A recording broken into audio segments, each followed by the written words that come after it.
un sacro oficio, que es bien distinto. O sea, todos se necesitan. Todos los órganos se necesitan y todos dependen de todos. Y todos dialogan de esa manera. Pero no solamente la cosa para ahí, sino que significa que cuando tú estás coherente, verdaderamente coherente, vuelvo e insisto, cuando piensas, sientes y actúas en la misma dirección y digamos que con un espíritu alto de servicio, ¿eso qué implica? Que lo que está en tu entorno necesariamente va a empezar a impregnarse de esta coherencia. Y ya lo hemos mencionado en las últimas charlas, cuando hablamos de los tres grandes de los que hablaba yo de Dispensa: el cuerpo y el entorno. Cuando eso ocurre, significa que esos tres factores, que son el origen prácticamente de cualquiera de nuestras situaciones de disarmonía, ni siquiera llamémosle a enfermedad, digamos que la disarmonía que existe en nosotros depende en gran parte de esos tres factores: el tiempo, el cuerpo y el entorno. Sí, entre otras cosas acabo de caer en cuenta que si lo coloco aquí de esta manera, tiempo, entorno y cuerpo, eso significa TEC, que en medicina nosotros lo traducimos como trauma encefalocraniano, que puede tener alguna relación con todo esto. En realidad es como eso, es como cuando tenemos un trauma que no supimos manejar de manera adecuada. ¿Qué pasa cuando tenemos un trauma? La primera reacción es como de confusión: ¿qué pasó? ¿Dónde estoy? Y empieza eso apenas como otra vez a conectarnos, ¿sí? Y de hecho muchas veces en la evaluación de un paciente que sufre un trauma como estos, lo primero que hace el médico que evalúa es ver qué tan coherente está, ver si está ubicado en el tiempo y en el espacio, si está ubicado en su persona, por supuesto. Cuando eso se pierde, entonces evidentemente no puede haber comunicación. Pero volvamos acá: si empieza a haber esa coherencia, necesariamente estas tres cosas tienen que tender hacia la coherencia. Entonces, ¿el tiempo coherente cuál será? El tiempo del presente. Y el espacio, o mejor, el entorno, el espacio coherente, ¿cuál será? El aquí y el ahora. Ese podría ser el tiempo. Pero el entorno, ¿qué será? Aquí, donde es la familia, las amistades. Claro, las redes que tenemos en ese momento. Y esas redes se pueden llamar familia, oficina, sociedad, nación, etcétera, etcétera. Y el cuerpo coherente, ¿cuándo está el cuerpo coherente? Cuando todos los órganos y sistemas interpretan la misma melodía, siguiendo a un director de orquesta, a ese cerebro. Cuando somos bufones. Cuando somos bufones, qué maravilla, me encanta la dilación que estás haciendo, porque cuando somos bufones, entonces significa, en otras palabras, que recuperamos ¿qué cualidad? La alegría, la alegría. ¿Y qué más? El asombro. ¿Y qué más? La libertad. La libertad. Y eso significa que simplemente lo que hicimos fue, diciéndolo en términos bien coloquiales, coronar, porque estamos haciendo una cosa maravillosa, que es recuperar los portales del alma y recuperar los arquetipos para beneficio de cada uno de nosotros. Si recuperamos los portales del alma, significa que pasamos desde el huérfano y el inocente hasta llegar, después de toda esa secuencia que ya conocemos, al sabio y al bufón. Pero si recuperamos también los arquetipos, esos eran los arquetipos, perdón, si recuperamos otra vez los portales del alma, vamos a llegar a ¿dónde? A la libertad. A la libertad. Acuérdense que empezábamos desde la responsabilidad, íbamos haciendo la secuencia por la participatividad, la inclusividad, etcétera, etcétera, hasta llegar a la libertad. Si estamos logrando esto, si estamos logrando conquistar todos estos territorios, lo que estamos haciendo en última instancia es de nuevo puliendo una cosa fundamental que se llama el carácter. Miren cómo ahí vamos aunando todo lo que hemos venido viendo en los últimos tiempos. Si aunamos el carácter, si estamos puliendo ese diamante de 1000 caras, entonces significa que estamos viendo mucho más allá de nuestra visión, del órgano de la visión, escuchando mucho más allá de nuestras orejas y verbalizando y creando mucho más allá de nuestro quinto centro. Eso significa que estamos trascendiendo y estamos elevándonos a una esfera de conciencia mucho más sutil. Si logramos entrar en contacto con esa esfera más sutil, entonces perdemos peso. Y si perdemos peso, se pierde la gravedad, la grave edad. Y llegamos otra vez a la leve edad, a la levedad. Si eso ocurre, entonces vamos ligeros de equipaje. Y si vamos ligeros de equipaje, casi que podemos fluir. Y casi que uno diría, podemos flotar. Porque ya esa gravedad se desafía simplemente porque hemos logrado soltar tantísimas cosas. Expresemos cualquier patología en este momento, cualquier enfermedad que alguno de ustedes o algún familiar, amigo, vecino tenga en este momento, y con toda seguridad la vamos a ver en patrones de esa gravedad, ¿sí? ¿Qué es una artrosis? Es una degeneración de la articulación que lleva a que haya una limitación severa de la función de esa articulación, es decir, del movimiento de esa articulación. ¿Pero por qué se da? Porque es que pesan demasiado las cosas, y no solamente las cosas físicas, pesan sobre todo las emocionales, y esas vividas como experiencias, digamos que desagradables, ni siquiera digamos que negativas, experiencias desagradables que no fueron superadas. Por estos días veía una paciente que sin duda había venido cargando muchísimas cosas durante muchísimo tiempo.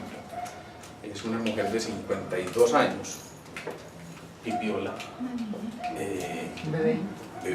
Una muchacha así como nosotros, una jardina así como nosotros. Y esa mujer en la consulta entró más o menos con esta actitud: doctor, ¿cómo está? Es que, vean, es que nadie a mí en la vida me ha entendido. Y cuando se para, corre la silla, la pone donde es. Yo tenía algo en mi escritorio y dice, es que yo no sé por qué la gente no entiende que yo siempre he sido una persona súper especial, pero la gente no me interpreta bien. Y no sé por qué, doctor, estas cosas me ocurren y me siguen ocurriendo, pero es que la gente de verdad no entiende que yo soy distinta, ¿sí? rígida. Y entonces me empieza a contar una historia que es realmente compleja, ¿no? Ella empieza a vivir muchos dramas emocionales. A su primer marido, bueno, primero a su padre en un accidente pierde la vida, pues lo atropella un carro y pierde la vida.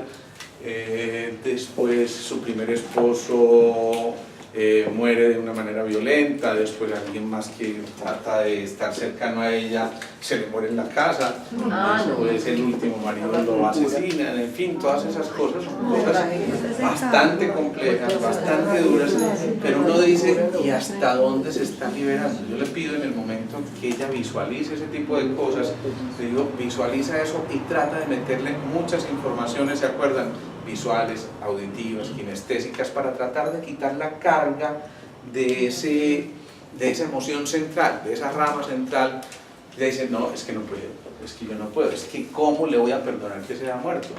¿Y cómo le voy a perdonar yo que haya desaparecido en mi vida así? Pues porque sí, y ya, ¿cómo le ocurrió? Es decir, siguió enojada aún con la gente que ya había fallecido y que además había fallecido de manera accidental o de una manera inesperada, pero seguía enojada con la vida y con todas las situaciones. Y por supuesto eso va haciendo que se refugie en no poder ser coherente con sus cosas, en que nadie la entiende, en que no sabe por qué no le ofrecen un trabajo, en que no sabe por qué la vida se le presenta de esta manera. Pero cuando yo le invito a que se ponga al otro lado de espectador, hay una cosa en psicología que se llama la terapia Gestalt, en el que el otro casi que se para ya a observarse a sí mismo.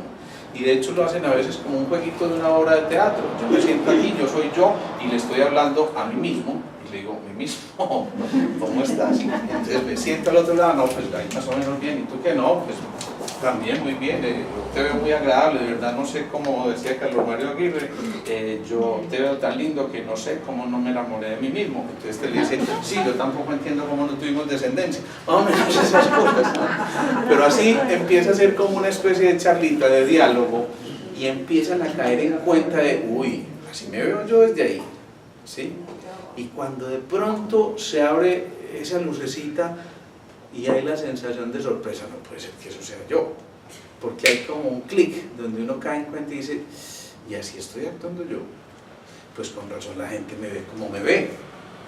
Y entonces empieza el cuestionamiento y empieza cada uno a preguntarse, bueno, ¿y si yo de pronto asumiera esta o aquella actitud? Que son las sugerencias que uno hace muy sutilmente para que él caiga en cuenta, o esa persona caiga en cuenta de que es que el proceso no viene desde afuera, sino desde acá.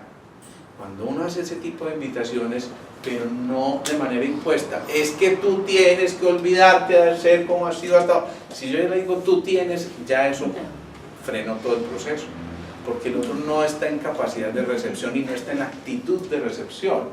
Pero si en cambio le dije, ¿y qué te parece si tal cosa? Entonces ese ¿qué te parece? Le devuelve a él o a ella la posibilidad de tomar la decisión que tiene que tomar frente a sí mismo. Por eso la invitación es que a veces nos sentemos a hacer ese jueguito cuando estemos, por ejemplo, muy irritables o muy fatigados o de pronto con trastornos de concentración o del sueño. Sentarse a conversar con uno mismo y casi que pararse al frente, bueno, ¿por qué es que no estás durmiendo? Entonces el otro se contesta, y yo, ¿qué vas a ver? Si supiera, pues no. Entonces le dice, apuesto a que sí sabes. Entonces, bueno, pues sí, y empieza el diálogo, y en ese, insisto, diálogo que parece un jueguito, uno empieza a descubrir, porque uno tiene que construir el propio guión, uno empieza a generar esa información y empieza a ser el mejor Spielberg, porque empieza a diseñar su propia película, hasta que cae en cuenta, claro, esto me está ocurriendo porque esto y esto y esto. María Eugenia, ¿te toqué alguna fibrita? Entonces ahí mismo se lo lleva uno para el manicomio. Lo voy hablando 2 veces. Habla con el espejo. Ay, no, ya esto está muy grave. Yo voy a llamar a Alejandro. Eso es lo que está aprendiendo allá los niños. Idealmente no lo hagas con el marido al frente todavía. No, yo creo que eso tiene que ser uno muy solito. Puedes llamar a un amigo o 50-50. Mira, obviamente estas cosas son, a ver, un poquito circenses si se quiere, porque tienen un grado de hilaridad bastante grande y por supuesto en un principio parecen casi que absurdas y medio ridículas. Por eso mi sugerencia es que no lo hagan frente a mucha gente, pues si lo van a hacer frente a mucha gente posiblemente el diálogo tampoco se va a dar, porque ustedes van a estar más pendientes de lo que van a pensar de afuera que de lo que están haciendo aquí. Claro. No, esto es hacer un ejercicio de introyección, de meterse dentro de uno mismo y empezar a explicar esas cositas que han estado ocurriendo y que además se repiten y que contribuyen a que este 95% se mantenga o a lo mejor aumente. ¿Por qué me sigue ocurriendo que es que todos los hombres se acercan, me miran y se van? Qué bien. O en cambio la otra, ¿y por qué ese hombre que no me conocía de repente me regala flores? Eso es. Si eso está pasando, si eso se repite, es porque yo estoy repitiendo patrones, entonces yo no puedo pretender cambiar si sigo teniendo el mismo tipo de acciones. Acuérdense cuando hablábamos del cambio y decíamos, si tu estrategia no funciona, cámbiala. Es así de elemental. Eso lo veíamos en PNL la otra vez. Entonces, es cierto, no podemos pretender obtener resultados diferentes si estamos partiendo de las mismas acciones. No podemos obtener respuestas diferentes si las premisas de las que partimos son las mismas. ¿Eso qué implica? Que tenemos que cambiar nuestra forma de pensar y sobre todo nuestro momento para estar conscientes e ir acrecentando un poco más ese 5% restante que quedaba por aquí y volviéndonos un poco más conscientes cada vez. A veces con ejercicios tan elementales como coger un objeto como este y empezar a detallar. Miren todo el tiempo que yo lo he tenido aquí en mis manos y ni siquiera me había dado cuenta que la marca es Edding, ¿sí? Y lo he tenido yo creo que en las últimas 5 charlas aquí y no me había dado cuenta que esta es la marca, ¿sí? ¿Por qué? Porque estamos ocupados de una cantidad de cosas en un momento determinado que no nos permiten caer en cuenta de. estos pequeños detalles que son los que van originando esas grandes cosas.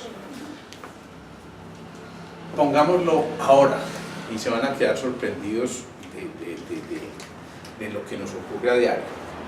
Yo supongo que el 95%, para no dañar este numerito de acá, de ustedes, estuvo orando muy juiciosamente en esta Semana Santa.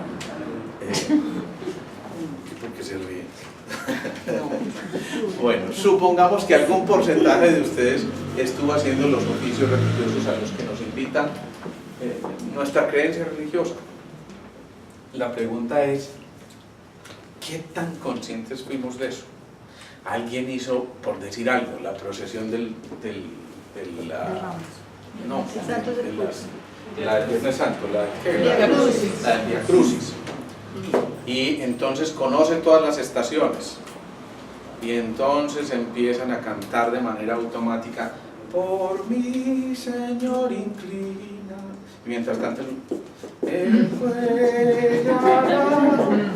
y nos quedamos ahí, en una cosa completamente ritual. Pero ¿qué se está pronunciando en esas palabras? ¿Qué es lo que está recitando de manera automática? Nos quedamos viendo la imagen y una cosa por allá externa, pero nunca captamos lo que había. El palo. Dios mío bendito. Entonces, ¿qué pasa? Que nos quedamos en una cosa meramente externa y de figura y de apariencia, pero no entendemos, insisto, ese simbolismo. Seguramente ustedes escucharon 1000 veces y Jesús cae por primera vez, y Jesús... pero ¿qué implicó eso? Miren que en la descripción del simbolismo cayó 3 veces. La ley del 3 otra vez que se repite y de la que tanto hemos hablado. Las 7 palabras, acuérdense que eso tiene un significado muy especial. Porque hablamos de los 7 chakras, de los 7 colores, porque hablamos de todas esas cosas que en el simbolismo tienen que ver con el 7. Los 7 sacramentos, ¿por qué hablamos de ese tipo de cosas y por qué no nos damos cuenta que todo esto está representado? Entonces volvimos a asistir una Semana Santa más de nuestras vidas y muy probablemente no nos dimos cuenta de lo que había ahí en profundidad, y muchas veces esas imágenes fueron, insisto, llevadas con toda la carga, pero nos quedamos mirando el esfuerzo que hacían quienes estaban cargando y la imagen bonita y bien decorada y con las florecitas, pero no entendimos el lenguaje mucho más profundo que había detrás de todo eso. ¿Por qué? Porque estamos otra vez aquí con el automático puesto y lo hemos estado durante años y años y años, entonces no rescatamos todo eso que hay allí. ¿Cuál fue la primera palabra? Bueno, 7 palabras. Sí. 7 palabras. Perdónanos porque no saben. Con la última. Perdónanos porque no saben lo que hacen. ¿Cuál es la primera? La primera fue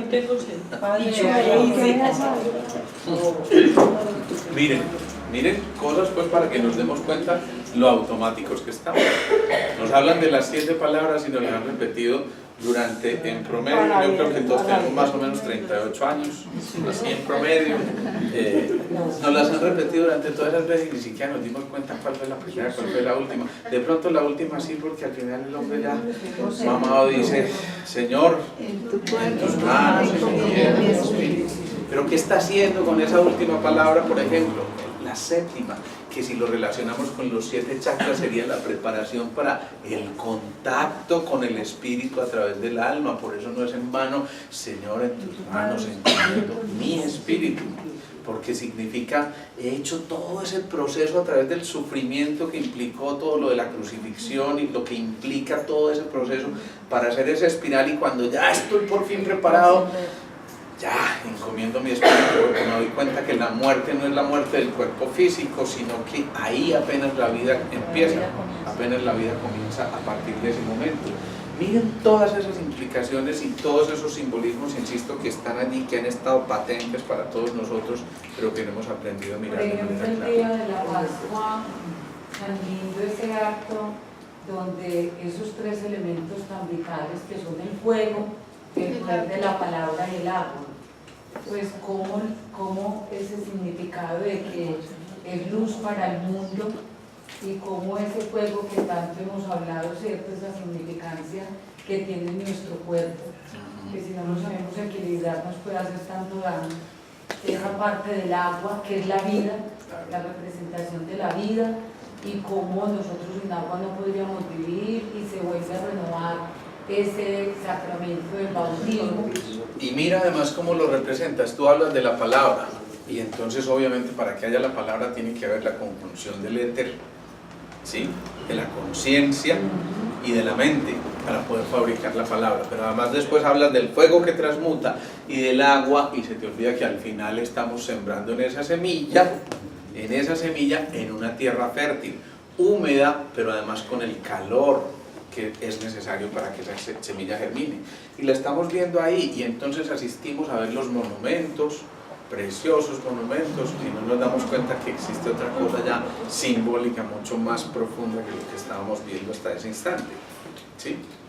Como la religión nos ha mostrado toda la vida a través de la Semana Santa que hay que sufrir, que el dolor, que eso es un sacrificio necesario, cosa pues que a mí yo no me sintonizo con eso. ¿Cómo Miren, se es interpreta que eso? ahí está precisamente la diferencia que hay entre la religión como tal y digamos que unas costumbres religiosas de determinadas iglesias. No entro a criticar y por supuesto soy un respetuoso profundo de eso, pero a mí jamás se me va a olvidar alguna vez que yo me llevé como mucha gracia a mi hijo cuando tenía por ahí unos 7 años a una procesión del Vía Crucis, precisamente. Y cuando entramos a la iglesia y el padre empieza a hablar, él estaba conmigo contento porque había estado en la procesión. Además ve lo que un niño ve, vio la banda de guerra tocando y feliz, y seguía el ritmo de los tambores y todo eso, pero cuando entramos a la iglesia empieza la palabra de este sacerdote diciendo: y Cristo murió en la cruz. Y el papá de ese señor se enojó, vámonos. ¿Sí? Pero imagínense lo que para un ser de esos, con cero capacidad de raciocinio respecto a toda esa historia, recibe de una manera subconsciente: esto es tenebroso, y empieza a asociar una cantidad de engramas. Procesión del Vía Crucis igual señor enojado, ¿sí? O igual regaño, o igual todo lo que viene detrás de eso. No voy a mencionar mucho más de eso para no meterme en camisa de 11 varas, pero es que es entender que tenemos que cambiar esa visión de las cosas, y por supuesto no cultivar una visión que implique ni culpas, ni regaños, ni nada. Es al contrario, es la oportunidad maravillosa para volver a unirnos, religarnos y poder entonces descubrir ahí la esencia verdadera que existe en todo ese simbolismo, que es bien distinta a eso que nos mostraron. Yo no digo que culposamente ni dolosamente, porque en realidad a lo mejor eso fue para lo que ellos fueron formados, pero en este momento tenemos que dar el proceso de evolución y no quedarnos nosotros culpando al curita o culpando a la religión o culpando, no, es que somos nosotros los llamados a redescubrirlo, ¿sí? Pero indiscutiblemente el sufrimiento estuvo ahí, claro. El maltrato estuvo ahí. Pero ¿qué hizo con el sufrimiento? Mira lo que hizo con el sufrimiento. Porque es que eso tiene sentido si el sufrimiento dio un fruto. ¿Y cuál fue el fruto maravilloso de ese sufrimiento? El simbolismo de la resurrección, ¿sí? Pero nos quedamos en el sufrimiento, nos quedamos viendo el puntico negro en el bulto blanco, ¿sí?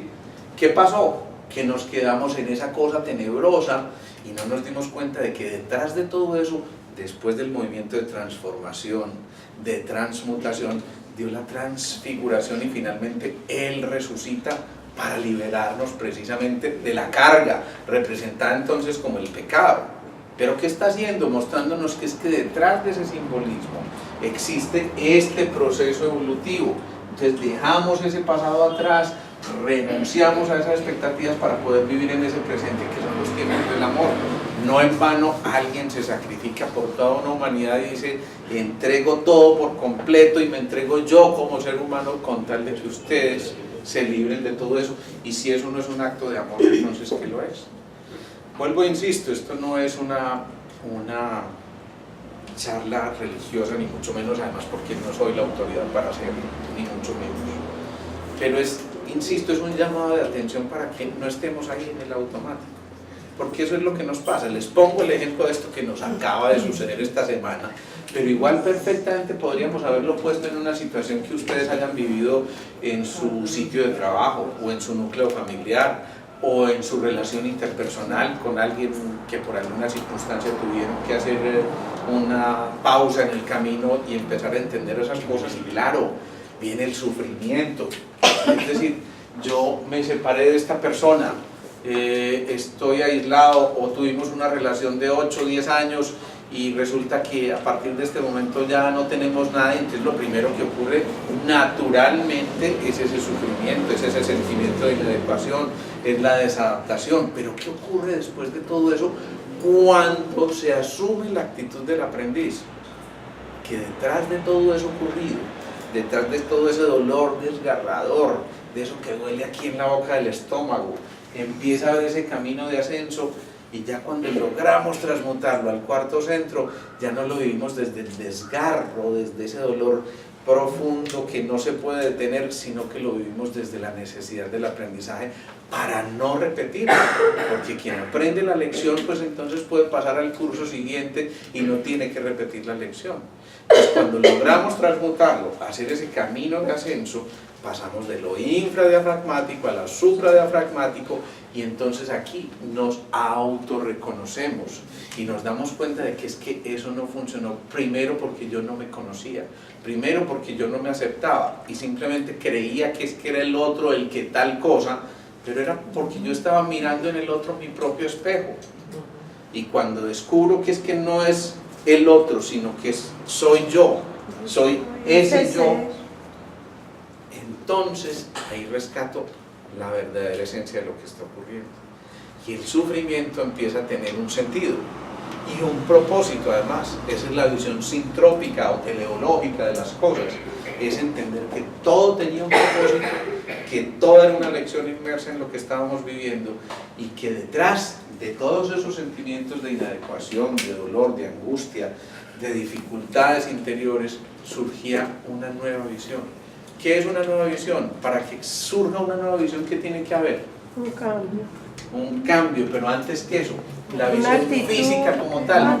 ¿Qué tiene que haber para que yo vea algo? Más allá todavía, lo más elemental. ¿Apertura para que qué? ¿Para que entre qué? La luz. La luz. La luz. No es eso. La visión no es eso. Si yo estoy completamente a oscuras, ¿qué veo? Nada. Pero entra el primer rayito de luz y yo ya veo algo. Entonces, en ese sufrimiento, en esa oscuridad, en esa noche oscura del alma de San Juan de la Cruz, lo que hay es una oportunidad maravillosa para hacer la pausa, y después de esa pausa pasar y hacer esto que se llama Pascua. Es el paso, ¿sí? Y lo que estamos haciendo a través de ese paso no es otra cosa que permitir precisamente el paso de la luz, es decir, aclararnos un poco, permitir que la luz nos muestre y nos revele el camino. Quiero como compartir algo. El domingo de resurrección, mi papá cumplió 3 años de fallecido por fecha. Entonces, para mí, pues para nada, aunque lo recordé con nostalgia, con ganas de llorar, no. Como para darle una respuesta a la señora, el sufrimiento es pues como una escuela, es algo muy bonito. Mi papá padeció 19 años de insuficiencia renal, con trasplantes, con rechazo de trasplantes, con diálisis peritoneal de la otra, pues con muchísimas cosas.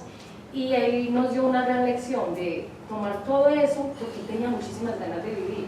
Él no renunciaba, muchos compañeros en sala de diálisis fallecían.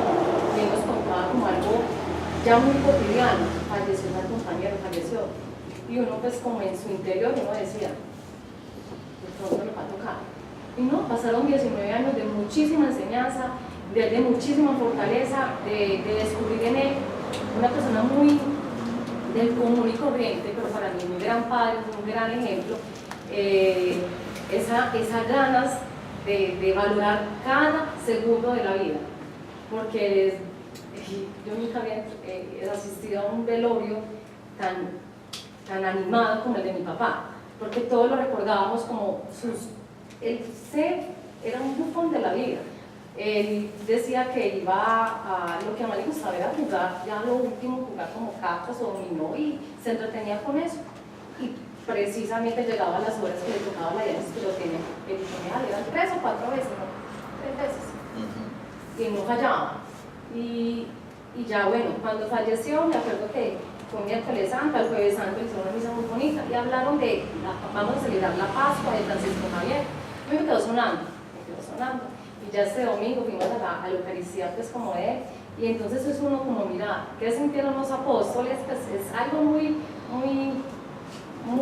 elevado, pero lo aterrizo como a mi experiencia de vida. Entonces los apóstoles sintieron muchísima alegría ver a un ser, pues de hecho ni siquiera lo reconocían en esa transfiguración, ¿cierto? Pero estar ahí, ¿qué siento yo? De saber que mi papá se liberó de tanta carga, porque ya él a lo último él renunció, él dijo, ya no voy a seguir más con esa otra diálisis porque es muy dolorosa, y él simplemente dijo, ya es hora de partir. No dolió muchísimo, pero fue todo un gran aprendizaje. Entonces yo siento que el sufrimiento de alguna manera, cuando uno lo canaliza y trata de pensar de que eso le puede servir a los demás, pues, o sea, yo era una cobarde pues, frente a la muerte, pero lo que él nos enseñó, pues, miren cómo ahí hasta la muerte empieza a cobrar un sentido. Exacto. Porque ese es un renacer. Y entonces yo me quedo sorprendido, es que a mí me aterran los diciembres. ¿Y por qué te aterran? Porque en diciembre se murió mi abuelita y mi tatarabuela. ¿Pero en qué diciembre fue? Ah, no, en el 1985. Pero fue en 1985, ¿y por qué en el 2015 o en el 2014 lo tienes que seguir viviendo? No, eso significa no aprender la lección. Cuando trascendimos la lección, entonces se vive algo como lo que nos está describiendo tan bellamente Margarita. Miren, yo acabo de vivir una verdadera lección de desapego. Les contaba de pronto recientemente en una charlita que teníamos allá en Los Molinos, como en este último viaje a Argentina me ocurrió algo que yo hoy lo veo distinto, por supuesto, cuando me ocurrió, ¿no? Yo termino mi primer día de seminario allá, muy contento, todo fluyendo perfecto, me invitan a cenar, fuimos 10 personas sentados uno frente al otro, ¿sí? En un restaurante que además fue el segundo que tocamos porque el primero estaba lleno, entonces dijimos, no, vámonos más bien para allá. O sea, todo tenía que ocurrir. Nos íbamos a sentar en el centro de ese sitio y nos resultamos sentando en todo el extremo por sugerencia de alguien del lugar.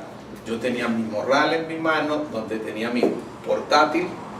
No entiendo por qué a estas alturas eché los 2 backups que había hecho, porque alguna vez había intentado fallar el disco duro de ese portátil y dije, por si acaso. Pues no me ocurrió dejar una en el apartamento y otra, no, metí las 2 ahí. Como dije, de pronto esto puede ser inseguro, saqué mi billetera, cosa que jamás hago, de mi bolsillo, y la metí ahí porque seguramente iba a estar mucho más segura, y había sacado todos los dolaritos y los pesos argentinos que tenía y los guardé ahí en la billetera, porque de pronto dejarlos en el apartamento era más riesgo, ¿no? Metí todo lo que a ustedes se les ocurra en ese morral. Es que era todo lo que yo tenía que meter. Nos sentamos, insisto, de pronto yo tengo mi morral entre las piernas, lo pongo en el piso y saco una libreta, muchachos, miren esto que es bien importante, y volteo yo a ver, ¿y dónde está mi morral? Nadie, absolutamente nadie vio nada de los que estábamos, insisto, es como si aquí detrás se apareciera alguien y yo no lo viera, pero nadie vio nada. Todo lo descubrimos después a través de una camarita filmadora que había, y vemos como una pareja se acerca, el tipo hace como que está hablando con ella, hace el pase más perfecto de tango, saca esa pierna y hace así, de entre mis piernas saca el morral, yo no me doy cuenta, lo levanta y ya. Yo quedé en Argentina sin $1, sin un peso, sin un documento, no existía en Argentina yo, y fuera de eso tenía que seguir dictando el seminario el día siguiente. Por supuesto, cuando eso ocurre, es una cosa absolutamente aterradora, de impotencia, de invalidez, de melancolía, mejor, de todas, ni siquiera rabia, fue una cosa extraña la que yo viví ahí, pero dije, bueno, ¿y hay detrás de todo esto? Yo lo primero que pensé, todo lo que tengo que hacer apenas llegué a medir, todos los papeles que voy a tener que sacar, perdí toda la información de 15 años ahí guardada, porque esos eran los 2 backups que tenía, perdí todas las fotos familiares de 15 o 20 años, perdí todo lo que a ustedes se les ocurra, y quedé completamente, como decimos aquí, en pelota, desnudo, allá en Buenos Aires, teniendo que pedir plata hasta para un cepillo de dientes, pues de ese tamaño. Por fortuna había sacado el pasaporte en la mañana, no sé por qué lo saqué de ahí, pero Alguna razón habría, ¿sí? Evidentemente en el momento en que me ocurre hay todas esas sensaciones, pero yo lo miro hoy y digo, es una lección de desapego tremenda. ¿Qué tendría yo que soltar que estaba cargando durante tanto tiempo en ese morral? Además bien pesado. Es que el tipo es súper, me encantó ese paso de tango. Sí, porque lo sacó de una manera espectacular, tengo que reconocer, se lo merecía. Y si me estás oyendo por ahí, mandámelo, ¿viste? Bueno, lo cierto es que esas cosas ocurren. Entonces la muerte, esa muerte a muchas cosas, no es simplemente la muerte física como tal, es la muerte a cosas como estas que les estoy contando. A alguien lo despidieron de un trabajo, se quebró la empresa, tengo que buscar otras opciones, pues maravilloso, bienvenido sea eso. Terminé esta relación porque por cualquier circunstancia que hubiera ocurrido, pues entonces también maravilloso, porque algo detrás viene detrás de esa vivencia, siempre y cuando yo asuma la actitud del aprendiz. Pero siempre y cuando yo trascienda esos sucesos. Si yo me quedo dándole vueltas a eso, simplemente lo que voy a hacer es vivir en soledad mi drama de una manera inesperada, y eso es una cosa supremamente riesgosa. Hammer lo llama los focos de Hammer, que son pequeños cerebritos dentro del cerebro que quedan reverberando y produciendo acciones a distancia que perfectamente pueden degenerarse y producir cualquier cambio a nivel orgánico. Entonces es entender eso, es entender que a través de todo esto que estamos repasando aquí y de todos estos simbolismos tenemos que aprender otra vez a pasar, a hacer el paso, que es esto que estamos celebrando esta semana, a hacer la Pascua, a poder realmente pasar. Y cuando yo digo pasar es no nos quedemos en lo mismo que hemos venido viviendo durante los últimos 87 años. ¿Por qué? Porque entonces ¿cómo vivir otra cosa distinta si no estamos renunciando? Es que mi marido ha sido toda la vida un sinvergüenza, un alcohólico, un mujeriego, bla, bla, bla, bla, bla. Tú sigues ahí, entonces ¿por qué? ¿Por qué vas a pedir otra cosa diferente?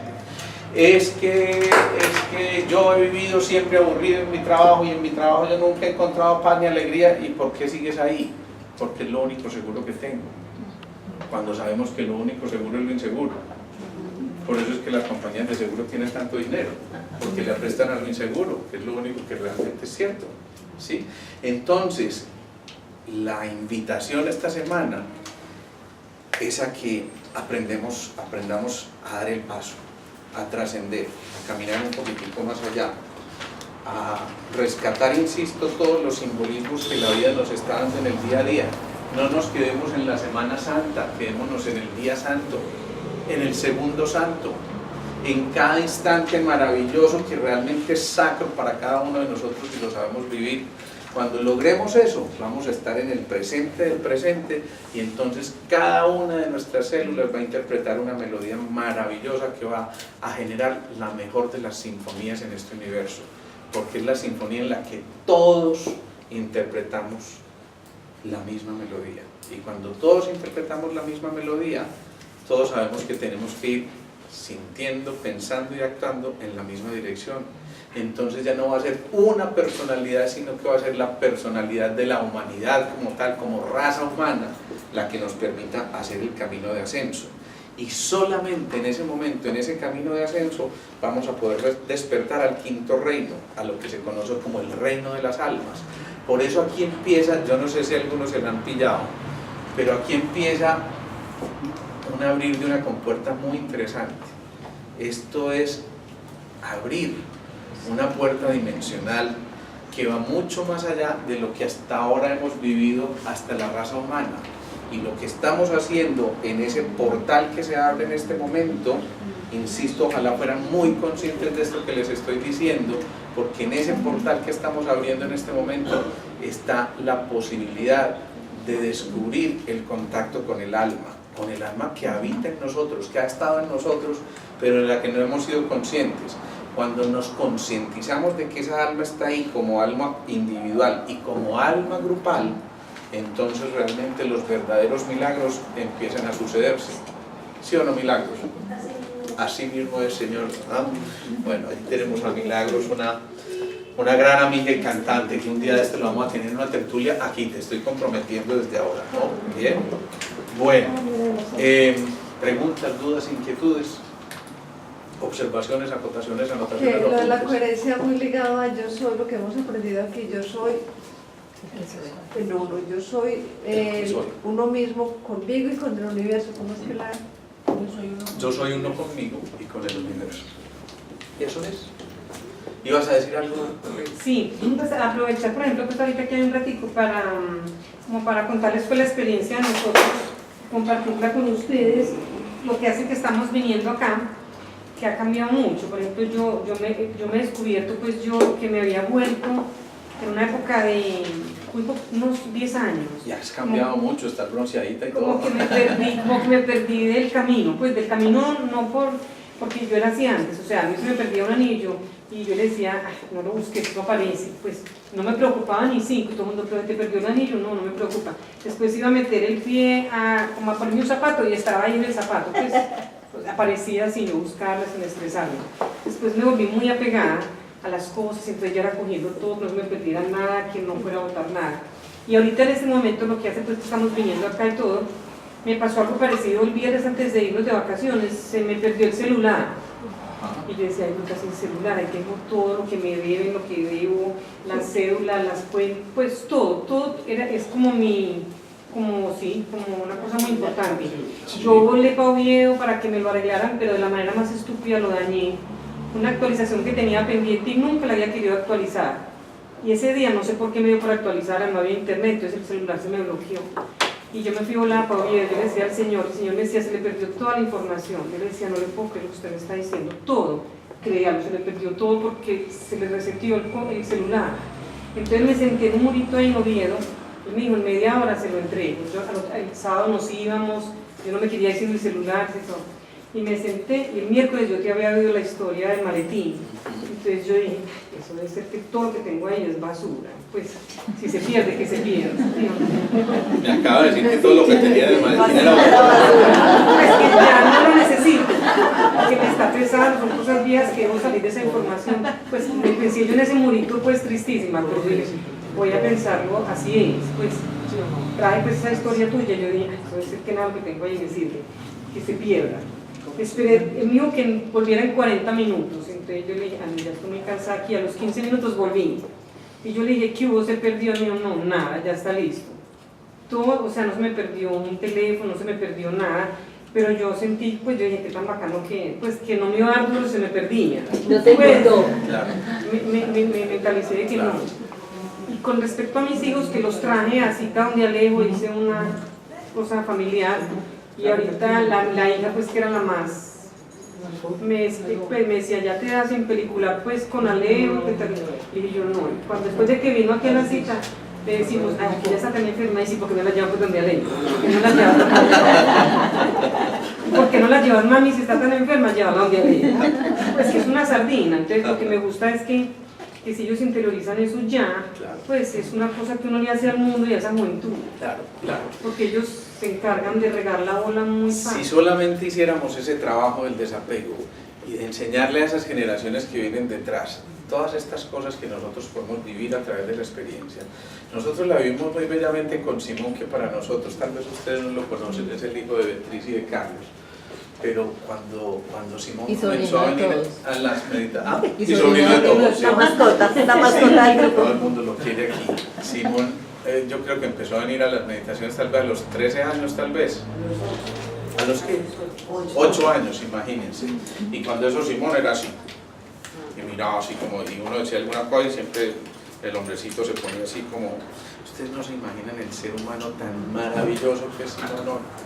Pero es un muchacho que, si no alguno me desmiente, que irradia vida, que irradia una cosa como de paz y de alegría interior, pero que además hace que uno sienta que el hombre está comunicando a través de su propio equilibrio esa música que estudia. Entonces su práctica del piano y de su música no se queda ya en el conservatorio, sino que se extrapola a cada una de sus acciones. Eso es aprender a ser músico, pero músico integral. Lo propio puede ocurrir con cada uno de nosotros y con cada una de esas vivencias. Si cada uno de nosotros aprovechara estas oportunidades que la vida nos está poniendo y nos pusiéramos en esa actitud responsable de aprender las lecciones, la seguridad, la identidad, la responsabilidad, la autenticidad, el poder y la libertad Si lográramos rescatar apenas esas 6 lecciones maravillosas que los arquetipos tienen que redescubrir, sin duda que volveríamos a encontrar ese equilibrio que necesitamos y que podemos retransmitir. Es que lo del sufrimiento yo lo decía en ese mismo sentido, pues porque el sufrimiento lo vivimos y según lo que yo he escuchado acá y aprendido hasta donde he podido, el sufrimiento lo vivimos porque queremos, pero es que no vinimos a sufrir, vinimos a ser felices. Entonces, si supiéramos poner en práctica estas cosas, si estuviéramos sintonizados realmente con el alma, ese sufrimiento no lo tendríamos que pasar. Eso es lindísimo lo que estás diciendo. Lo primero es eso, que tenemos el arte de la volición. La volición es la capacidad de elegir. Nosotros lo elegimos, pero luego dice, si nosotros pusiéramos en práctica y no se quedara en simple retórica esto, sin duda que las cosas resultarían bastante diferentes y podríamos evolucionar mucho más rápido. ¿Pero de quién depende? De todos y cada uno de nosotros. Y la meditación es un instrumento maravilloso para eso. Por supuesto. Lo que pasa es que la meditación no es otra cosa que aquietar todo ese ruido en el que vivimos para dejar de estar en el 95%. Esa es la palabra clave. Entonces, por eso, cuando asumimos esa actitud de la meditación, lo que estamos haciendo es simple y llanamente aumentando un poco más el otro porcentaje, ese es el 5% en el que estamos conscientes. Si solamente lo incrementáramos un puntito, un 6%, eso ya sería una maravilla, eso ya sería medio milagroso. Pero imagínense si de ahí para allá se pudiera potencializar muchísimo más y llegar a un verdadero desarrollo de la conciencia. Imagínense la joyita que tenemos entre las manos, pero que simplemente no hemos asumido responsablemente nuestra actitud frente a eso que nos están mostrando en el día a día, que no soy yo, es la vida misma la que nos está mostrando a todos.